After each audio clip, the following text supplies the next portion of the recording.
The silence in the house after Lily left for school was a heavy blanket, a familiar companion since Jake had gone. 2 years. 2 years of just me and my daughter, navigating the quiet halls, the empty chair at the breakfast table. I told myself I didn't miss Jake. Not really. I missed the idea of us, the 4-legged table that had become 3. But the truth was, I missed the stability, the shared burden, the sense of not being utterly alone. My mother's house, her carefully built savings, it was all mine now, a legacy of security I guarded fiercely, especially for Lily. The deed, the will, the bank statements, tucked away in a fireproof box, checked every few months like a sleeping child. My father, Thomas, had a spare key. He'd been so helpful after Jake left, fixing things, bringing groceries. I'd been grateful, desperate for someone, anyone, to fill the void. The air in the house often felt thin, stretched taut with unspoken grief and the lingering scent of old wood polish and dust motes dancing in the morning light. Each creak of the floorboards, each distant car passing by, seemed amplified in the quiet, a constant reminder of the space that Jake had once filled. The phone rang at 11 a.m., pulling me from work emails. It was my father, his voice warm, just a little too warm, the way it always was when he wanted something. "Hey, sweetheart. I'm going to stop by this afternoon, if that's all right." His tone was casual, almost breezy, but a subtle undercurrent of something else, something I couldn't quite name, made a tiny alarm bell ring in the back of my mind. I pushed it down. He was my father. I agreed, of course. He then dropped the real reason. "There's actually someone I'd like you to meet. An old colleague of mine, a good man. I think you two would get along well." A flicker of unease, a nameless hesitation, tightened in my chest. It felt like a setup, a blind date orchestrated by a well-meaning but often overbearing parent. But his cheerful certainty, that familiar tone that had always squashed my questions, made me say, "Okay, what time?" "Around 4. And Chloe, wear something nice." The request for a nice outfit felt like a small, insistent hand pushing me towards an outcome I hadn't agreed to. I told myself it was just a friendly visit. My father was thoughtful. My father was trying to help. I was very good at telling myself things that weren't true. The afternoon stretched ahead, each minute ticking by with a growing sense of anticipation and a faint, persistent hum of anxiety beneath it. At 4 minutes past 4, a car pulled into the driveway. It was a dark sedan, polished to a gleam, reflecting the afternoon sun. My father stepped out, his usual casual attire replaced by a crisp button-down shirt and slacks. He then turned to wait for someone on the passenger side. I smoothed my dress, a simple navy shift I'd chosen after much deliberation, took a breath, and opened the door. The man behind my father was smiling. "Christian," my father introduced him, a financial consultant, a good man. His handshake was firm, unhurried, the kind that made you feel seen, not rushed or dismissed. His palm was warm, his grip confident. He was in his late 30s, impeccably dressed in a tailored suit, an easy smile that reached his eyes, crinkling the corners just so. He held eye contact for just the right amount of time, communicating full attention, a rare quality in a world of distracted glances. I found myself drawn in, a little relieved, a little flattered by his focused gaze. Maybe this was what I needed. Maybe my father was right. The air in the living room, usually so still, seemed to hum with a new energy, a fragile hope I hadn't realized I was holding. Christian was charming, attentive. He listened when I spoke, asked thoughtful questions that made me feel genuinely heard. He seemed genuinely interested in my life, in Lily, in the small details of our days. He didn't push, didn't rush, didn't try to fill every silence with his own voice. He simply was there, a steady, calm presence in a world that had felt anything but. He started coming over more often, always with my father present at first, then sometimes just Christian. He'd bring Lily small, thoughtful gifts, a new coloring book with a fresh box of crayons, a plush toy that looked exactly like the one she'd lost. He'd sit with her on the floor, patiently helping her build towers of blocks, his deep voice a soothing murmur as he praised her creations. "Lily, usually shy with strangers, seemed to warm to him, though there was always a slight hesitation, a watchful quality in her eyes that I dismissed as her natural caution, a trait she'd inherited from me. I saw it as a sign of her intelligence, her careful nature. I wanted to believe she was simply taking her time. One evening, Christian stayed late. My father had left earlier, saying he had an appointment, a vague excuse that I barely registered at the time. Christian and I were on the porch, the twilight deepening around us, the crickets beginning their nightly chorus. We talked about our dreams, our pasts, the quiet vulnerabilities we rarely shared. He spoke of his late wife, a poignant story of loss and resilience that resonated deeply with my own loneliness, a shared ache that seemed to bridge the distance between us. He spoke of wanting a family again, of finding someone genuine, someone to share the quiet moments with. He looked at me, his eyes earnest, reflecting the last vestiges of the sunset, and said, "Chloe, I think we have something special here." My heart fluttered, a fragile bird taking flight after a long winter. It had been so long since anyone had looked at me that way, since I'd felt a spark of hope for a future that wasn't just about survival, about getting through another day. He reached for my hand, his fingers brushing mine gently, and I let him take it. His touch was warm, reassuring. It felt safe. The scent of honeysuckle from the neighbor's yard mingled with the faint aroma of his cologne, creating a memory I would later try to erase. Over the next few weeks, Christian became a fixture in our lives.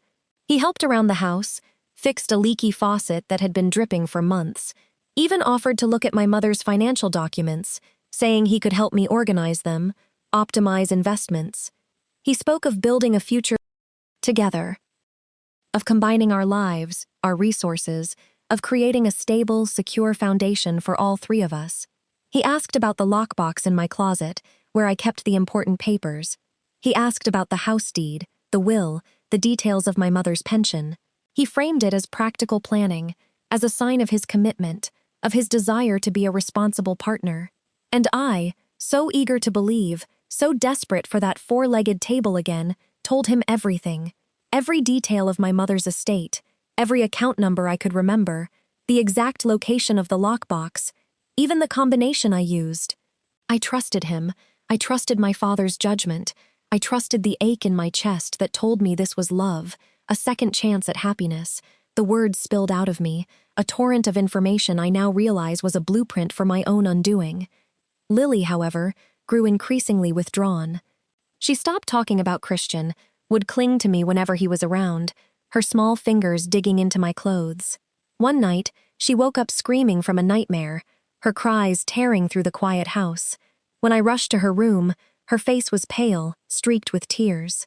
When I asked her what was wrong, she just sobbed, her voice muffled against my shoulder. "He's scary, Mommy. He watches me." I tried to reassure her, to explain that Christian was a good man, a friend, someone who cared about us. But she just shook her head, her small face buried deeper in my shoulder, her body trembling. I dismissed it as a child's overactive imagination, a reaction to the changes in our lives, to the new presence in our home. I told myself she just needed time to adjust, that she was sensitive. I was so wrong. Her fear was a beacon I refused to see. Then Clara moved in next door. She was a single mother too, with a daughter Lily's age, a bright-eyed girl named Maya. We bonded quickly, sharing stories over coffee, watching our girls play in the yard, their laughter a welcome sound in the afternoon air. Clara had a sharp, observant quality about her, a quiet intensity that I found both comforting and a little intimidating. Her eyes seemed to miss nothing. One afternoon she came over, looking troubled, her brow furrowed. "Chloe," she began, her voice low, "I noticed something strange." She explained that she'd seen a man, late at night, in my yard, near the side of the house. He was holding something, moving it slowly along the wall, his movements deliberate and furtive. She couldn't make out his face in the dim light, but the image had stuck with her, a prickle of unease. My blood ran cold. I immediately thought of Christian. Had he been checking on us? But why at night? Why so secretively, like a shadow? The thought sent a shiver down my spine. I told Clara about Christian, about my father's introduction, about his interest in my finances, The lockbox, the deed. Clara listened, her expression unreadable, her gaze steady. Then she said, her voice quiet but firm, "Chloe, can I ask you something? Have you ever noticed anything unusual in your house?" I thought for a moment, racking my brain. Nothing, really, except the smoke detector in the living room. It had always been a little loose, a bit wobbly, but recently, it seemed to be hanging a bit more precariously, almost as if it had been tampered with. I'd meant to fix it, but hadn't gotten around to it, dismissing it as a minor annoyance. Clara asked if she could take a look. I agreed, a knot forming in my stomach, tightening with each beat of my heart. She stood on a chair, her movements precise, and carefully twisted the smoke detector. It came off easily, far too easily. What she found inside wasn't wires and batteries. It was a small circular disc, no bigger than a quarter, with a tiny antenna barely visible to the naked eye. It was sleek, almost futuristic. "What is that?" I whispered, my voice barely audible, a thin thread of sound. Clara's face was grim, her lips pressed into a tight line. "It's a listening device, Chloe. A very sophisticated one." My world tilted. A listening device? In my living room? Who would do this? Why? The room suddenly felt cold, the air thick with a terrifying realization. Every word, every private moment, every whispered fear, had it all been heard? Clara then asked about the man she'd seen in my yard. "What did he look like?" she pressed, her eyes searching mine. I described Christian, the way he dressed, his height, his build, the confident way he carried himself. Clara shook her head slowly, a thoughtful frown on her face. "No, this was different. Taller, broader shoulders. And he moved differently. More cautious, like he didn't want to be seen, like he was trying to be invisible." She then asked if I had any security cameras. I remembered Jake had installed a basic system before he left, a few cameras around the perimeter, mostly for peace of mind. I rarely checked them, assuming they were just recording empty space. Clara urged me to. "Now," she said, her voice leaving no room for argument. We went to my computer, my fingers fumbling with the keyboard, and pulled up the footage. Days blurred into nights, a monotonous stream of empty driveway and swaying trees. Then, Clara pointed, her finger sharp against the screen. "There," she said. "Pause it." On the screen, a man was indeed in my yard, near the electrical meter, his back to the camera. He was holding a small rectangular device, moving it slowly along the exterior wall, at window height, his head cocked as if listening intently. My heart hammered against my ribs, a frantic drumbeat in my chest. "What is that?" I asked, my voice trembling, barely a whisper. Clara looked at me, her eyes serious, filled with a quiet dread. "An RF scanner, a radio frequency scanner. It detects wireless transmission signals." I stared at the screen, then at the disc on the counter, the two pieces of the puzzle clicking into place with a sickening thud. "Someone put a listening device in my house," I said, the words flat, numb, devoid of all emotion. Clara walked to the living room window, her back to me, her posture rigid. When she turned, her expression had hardened, a steely resolve in her gaze. "That device we found in the smoke detector," she said, her voice low and steady. "The scanner would have detected its transmission signal from outside. He knew it was there. He has known for some time." She picked up the disc, examined it with a practiced eye, then set it back down on the counter. "He had been listening," I said, a cold realization spreading through me, chilling me to the bone. "To everything. Every conversation in this hallway, every time I called my bank, every time I talked to my father." The thought was a violation, a profound invasion of my most private space. "Every time Lily talked," Clara added quietly, her words a hammer blow to my already shattered composure. I put my hand over my mouth, a wave of nausea washing over me, the taste of bile rising in my throat. I thought about Christian, sitting in my living room, his charming smile, his attentive gaze. I remembered his careful questions about my mother's estate, about the lockbox, about where I kept the important documents. He had asked them gently, framed as interest, as the natural curiosity of someone building a future with a person. And I had answered, I had answered all of it, every single detail, every vulnerable secret, and somewhere in my smoke detector, a device had been transmitting every word, every whisper, every detail of my life, directly to him. The betrayal was a physical ache, a searing pain in my chest. I looked at Clara, my eyes wide with a dawning, terrible understanding. "Jake knew about this," I said, the words barely escaping my lips. She nodded, her gaze unwavering. "He has been scanning for it. Whether he found it or simply detected the transmission signal, he has known for some time." While I was pouring Christian coffee and thanking him for checking on my daughter, while I was letting myself believe in a false future, Jake had been standing outside in the dark with an RF scanner, methodically sweeping the perimeter of my house, trying to protect information I didn't even know was being stolen. He had been a silent guardian, a shadow in the night, while I had been oblivious. My legs gave out. I sank to the kitchen floor, the cold tile a shock against my skin, a stark contrast to the burning shame within me. Clara stood quietly, letting me sit there, letting the enormity of it wash over me, the bitter taste of my own naivete filling my mouth. I thought about Lily crying at night, about her small, still face at the breakfast table, about the way she had gone rigid when Christian laid that blanket across her shoulders, a seemingly innocent gesture that now felt sinister. She had known something was wrong. She had tried to tell me, in the only way a child could. I had chosen not to hear it, blinded by my own desperate need for connection. The guilt was a crushing weight. My phone buzzed on the counter, a jarring sound in the sudden silence. "Jake!" I reached up, my hand shaking so violently I almost dropped the phone, and pressed accept. The line was quiet for a moment, a vast, echoing space. Then he said my name, just once, in a voice that sounded like someone who had been waiting a long time to be called, a voice laced with a weary tenderness. "Chloe."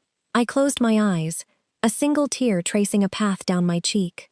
"Tell me everything," I said, my voice raw, stripped bare. He exhaled slowly, controlled, like someone who had been holding his breath for a very long time, finally releasing it. "I heard you the first time you called," he said. "I just needed a second." "Where are you?"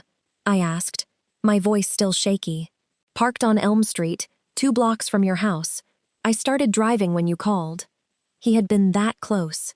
He had been 2 blocks away for weeks, coming to my yard in the dark, a silent sentinel, and I had not known. I didn't know whether I wanted to scream at him for his secrecy or cry in relief at his proximity. I settled for neither. I sat on the kitchen floor, my back against the cabinet, the cold ceramic seeping into my skin, and kept my voice as level as I could manage, a fragile shield against the chaos within. "How long have you been back in Austin?" I asked. "About 7 weeks," he said. 7 weeks. The cameras had been recording for 12 days. He had been here for 7 weeks before Clara and I had even known to look, before the truth had begun to unravel. "Why didn't you come to the door?" I asked, a tremor of anger finally breaking through the numbness. "Why didn't you call me? Why didn't you do anything except stand in my yard in the middle of the night like a Chloe?" His voice was quiet, not sharp, just quiet in the way that stops you, a gentle but firm hand on my shoulder. I stopped, the words catching in my throat. "Because you wouldn't have believed me," he said, his voice laced with a deep, weary understanding. "And I didn't have time to convince you. I needed to move fast, and I needed you and Lily to be safe while I did it." I pressed the back of my hand against my mouth, stifling a sob. Clara stood at the kitchen window, her arms folded, looking out at the backyard, giving me what privacy she could, in a small kitchen, her presence a quiet anchor. "Who is he?" I asked, the question a desperate plea. "The man my father introduced to me. Who is he? Really?" Jake was quiet for a moment, a pause that stretched, heavy with unspoken truths. "His name is not Christian," he said, his voice grim. "His real name is Jace Miller. He has used at least 4 other names before that one." I reached for a pen, my hand still trembling, and wrote the name on the back of an envelope. Jace Miller. 2 words that meant nothing to me and apparently meant everything, a chilling revelation. "How do you know this?" I asked, my voice barely a whisper. "When I got back and saw you with him, Something felt wrong, Jake said, a raw edge to his voice. The way he looked at Lily, I can't fully explain it. Something in my chest just said no. So I called a friend, an attorney who has connections in federal records. I asked him to run the name. Christian, I said, the false name tasting like ash in my mouth. He shook his head. I only had a face at that point. My friend has resources. It took him a few days. Clara had turned from the window and was watching me now, her gray eyes moving from my face to the envelope where I had written the name, then back, her expression a mixture of concern and grim determination. What did he find? I asked, bracing myself for the worst. Jake said, his voice flat, devoid of emotion. He has a criminal record in 2 other states. Fraud, primarily. He targets women with inheritances, women who are recently divorced or widowed. He charms his way in, gains their trust, then systematically drains their assets. My breath hitched, a sharp, painful gasp.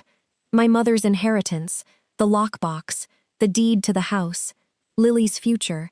It was all laid out for him, a meticulously crafted map to everything I held dear, everything I had sworn to protect. My father, I whispered, the name a bitter accusation. He introduced us. He vouched for him. Jake's voice was gentle, but the words he spoke were anything but. Chloe, your father is involved. He's been working with Jace Miller. He's been feeding him information about you, about your mother's estate, about your vulnerability. The words hit me like a physical blow, a punch to the gut that left me breathless. My father, my own father, the man who had fixed my leaky faucet, who had brought excess groceries, who had seemed so concerned for me and Lily, so eager to help. He had betrayed me. He had orchestrated this, a calculated act of cruelty. The world spun, the familiar contours of my life dissolving into a terrifying, unrecognizable landscape. A cold, hard anger began to replace the fear and the shock, a burning ember igniting within me. What do we do? I asked Jake, my voice steady now, resolute, a new strength emerging from the wreckage of my trust. We expose him, Jake said, his voice mirroring my resolve. Both of them, and we protect Lily. The plan unfolded quickly, efficiently. Jake had already gathered some information, a testament to his quiet vigilance. He had been documenting Jace Miller's movements, his contacts, building a dossier of evidence. Clara, with her quiet intensity, revealed she had a background in investigative journalism before she had her daughter, a hidden skill that now proved invaluable. She knew how to build a case, how to find the cracks in a story, how to present facts in an undeniable way. We had the listening device, the camera footage, my detailed accounts of Christian's questions, and now, the crushing revelation of my father's involvement. The pieces were all there, waiting to be assembled into a damning portrait of deception. The next few weeks were a blur of hushed conversations, late-night planning sessions fueled by strong coffee, and a constant, gnawing fear that coiled in my stomach. We involved the authorities, presenting our meticulously gathered evidence, the tiny disc, the video footage, the financial records Jake's friend had uncovered, the detailed timeline of Christian's visits and questions. The police were initially skeptical, their faces impassive, but the sheer volume of proof, the undeniable audio recordings from the device, the financial paper trail Jake's friend uncovered, and the corroborating testimony from Clara slowly convinced them. The betrayal by my father was the hardest part to articulate, to accept, to even utter aloud. It felt like a tearing, a fundamental rupture in my understanding of family, of love, of everything I had held sacred. Each time I spoke his name in connection with the crime, a fresh wound opened. The day of the arrests was surreal, a hazy dream. Jace Miller was apprehended attempting to flee the state, caught at a border checkpoint, his carefully constructed facade finally crumbling. My father was taken into custody at his home, the familiar blue lights flashing in the quiet suburban street. The news spread like wildfire through our small community, a ripple of shock and disbelief. Neighbors whispered, friends looked at me with pity and shock, their eyes filled with questions I couldn't answer. But amidst the chaos, I felt a strange sense of calm, a quiet resolve settling over me. The truth, however brutal, was finally out. The weight of the secret, of the deception, was lifted.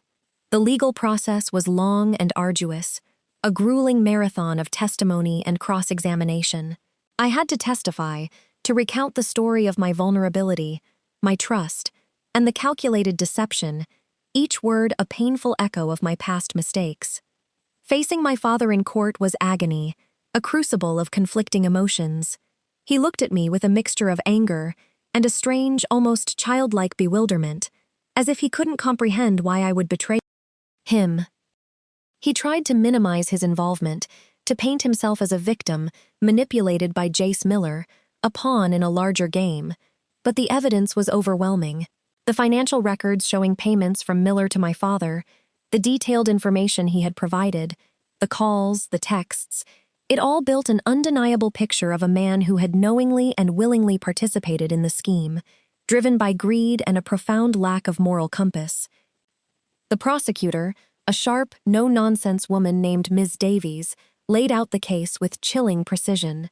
Jace Miller, a seasoned con artist, had targeted me, a recently divorced mother with an inheritance, a vulnerable mark. My father, Thomas, blinded by greed or perhaps some twisted sense of entitlement, had facilitated the access, provided the intelligence, opened the door to the wolf. He had not just allowed the betrayal, he had orchestrated it. The courtroom was silent, the air thick with the weight of the accusations. The verdict came down after weeks of agonizing waiting, each day a slow torture. Jace Miller was found guilty on multiple counts of fraud and conspiracy, his reign of deception finally brought to an end. My father, Thomas, was also found guilty of aiding and abetting, his complicity undeniable. The sentences were severe. Miller received a lengthy prison term, a just consequence for his predatory actions.